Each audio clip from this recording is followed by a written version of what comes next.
All right, I am still in Florida. This time I'm on the intercoastal with my buddy, Michael Harris.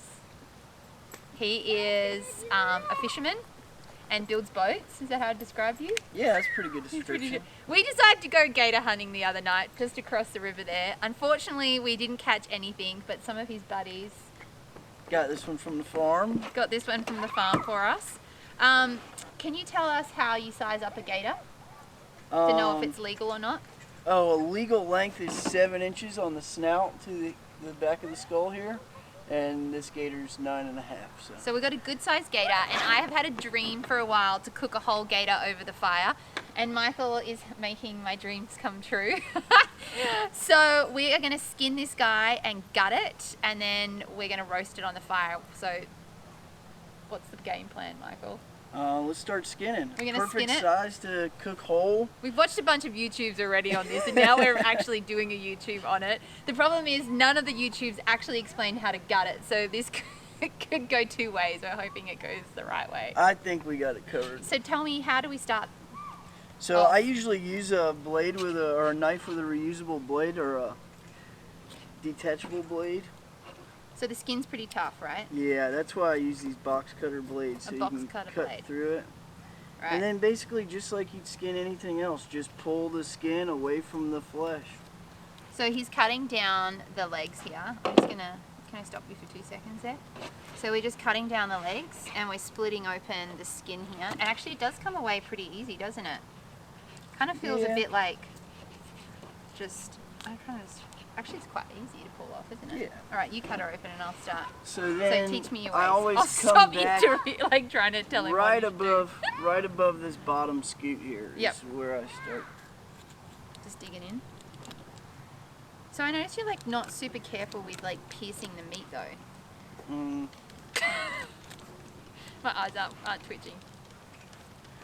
Okay, so we gotta get the fat out. So it's actually not, when he was telling me before about fat, I was like, well, wouldn't you just leave the fat on because like that's like got all that lovely flavor in it? But apparently gator fat is disgusting. It tastes like rotten fish, is that right? Or just like yeah, real it's a fishy. non-rendering fat, so Yep. it's not gonna like liquefy as you cook it. And I thought it would be maybe a little bit like silver, which is kind of what you would get in animals. That is something that like keeps all of the bits of meat together.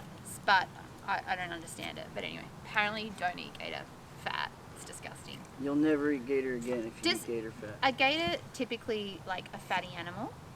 No, you'll see it. It's just like little clumps. It's Yeah. like a So there's little another bit of knife here. Play-Doh. I'm doing a lot of work here. Can you tell? Yeah, I can tell. That one's done.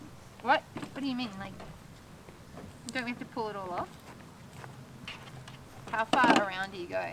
Do you actually pull this back all the way? You're not teaching me very well here, Michael. Sorry. He's in his zone. Do you like, oh that's all right. Do you like pull it back or do you actually cut it? Yeah, just cut all the flesh away from the skin, just like you would any other animal. Mm-hmm.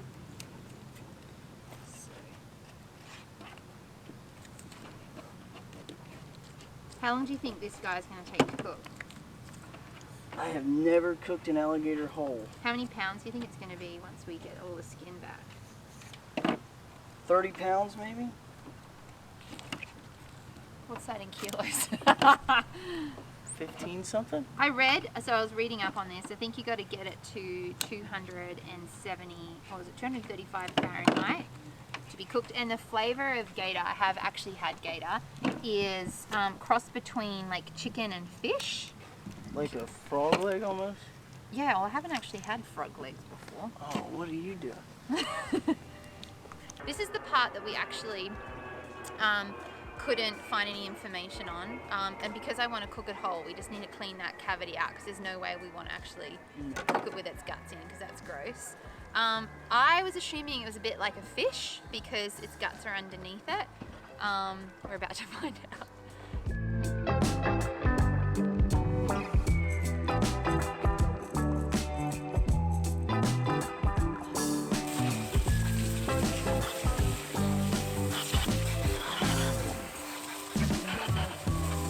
Okay, so we are going to cook this gator whole.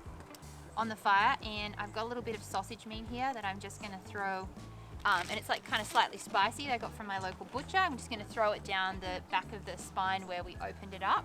I've also got some fresh garlic I'm going to stuff it with. All right, so I've got this, it's called Fully Flocked. It's by the boys at Meat Eater. It's kind of orange and maple barbecue rub. Sounded good to me. Gonna get a little bit of extra virgin olive oil. Throw this over the top of it. I'm gonna baste it in ghee while it's cooking. All right, so I'm gonna truss this. All right, so you go halve it. You gotta send them back. Pop it under the tail. This is just to hold this guy in. I'm just gonna tie it off. Hugh said that he lost his, right? So they came to the house. I didn't find him. Lost all my help, yeah. Tapped out. So most of the meat is in the tail and up in the cheeks of it and the legs. But I'm really focusing my flavor in the tail of this guy. And it'll be interesting to actually try it where the actual cheeks are just mostly ghee and salt rather than having the sausage in it to see what that flavor profile does. And I ran up. Oh, get down, Sarah.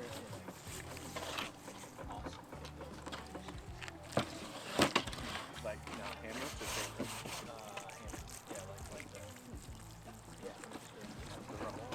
So our gator is ready and we're going to go and chuck it on the fire. So Michael, let's go.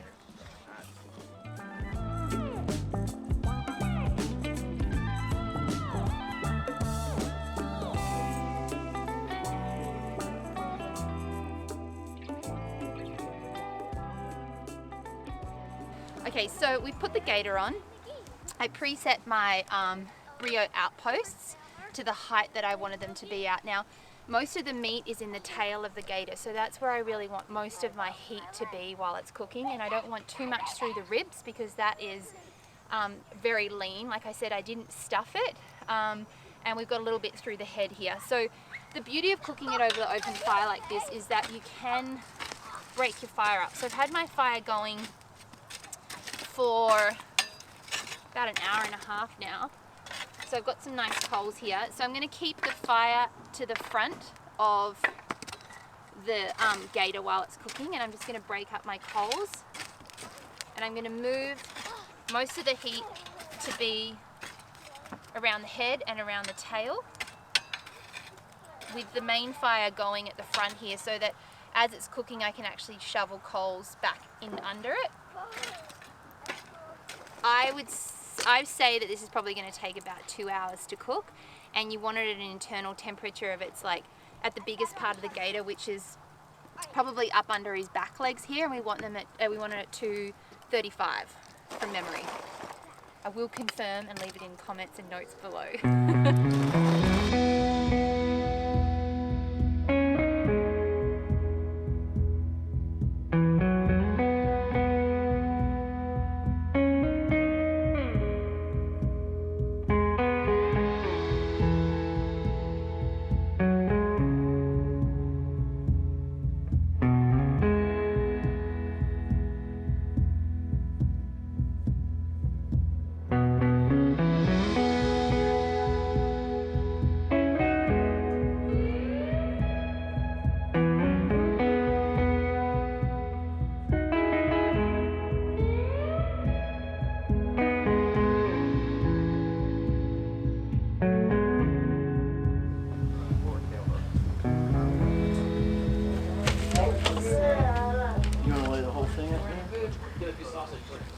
So we just got this guy off the fire. I semi-checked the temperature. It was sitting at 125 Fahrenheit, so that was about what it needed to be at. Probably could have given it a little bit longer, a little bit lower and slower, but it is 8:30, and I think we put it on around 6. He's excited to try it. What do you think, Mike? It's really good. It's really good. So he's eating a bit of the cheek. So we're just going to run down the back here, and you can see that it's got beautiful colouring. Normally when I cook anything over the fire like this, I would give it about ½ hour rest time. But just because it's getting late and we're really keen to try it. So the colouring here is, it looks like chicken, right? You've still got a lovely bit of moisture in the meat there, which is that's what you want. By giving it rest time, that's kind of key when you cook over open fire, is to really give your meat at least ½ an hour rest time, because it allows all of the juices to like come back inside and just for it to settle. But for the sake of smoke and mirrors and dinner time, let's put a little bit of salt in here. Is this like the good part, the back of it here? Oh, What's the wow. best part? Yep, the top one's very good. Oh, that's soft. I like it all though. That much different texture than cheek. Right? So you've had a lot of gator in your time. But smoking it's totally different. Right. The texture's different. Yeah. It's just really good. It's actually very like delicate flavor. Like I said, it's that combination of fish and chicken, but I think the texture is so different to chicken and it has like a richer flavor to it. I would do a smoked garlic aioli with this, so I'm going to leave a recipe for you guys down below. Thank you so much, Mike, for helping me make a dream come true. Best gator I've ever had. Really? So good. That's a call. Love you, brother. Love you.